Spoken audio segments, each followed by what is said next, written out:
Hey, again, the Adventures of Bobby and Bobby. You probably can't hear me, but our Camp Power 2500 Onan generator runs on propane, and it's got 49 hours on it. It's from 2004. As you can see how smooth it's running, and let me back up a little bit, maybe you can hear me better.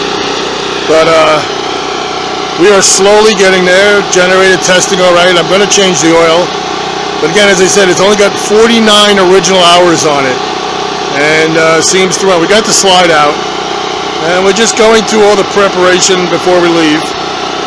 And she's filthy. We're going to give it a good scrubbing. We'll probably do a video of that.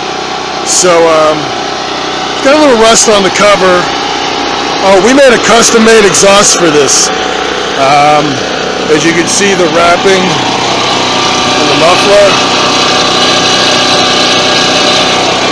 Don't tell anybody, but that's a piece of 3/4 inch, or maybe it's 1 inch. I think it's 1 inch EMT, and we coupled it and bought a new Onan muffler.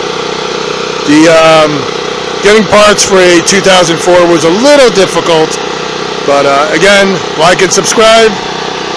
Have a great day.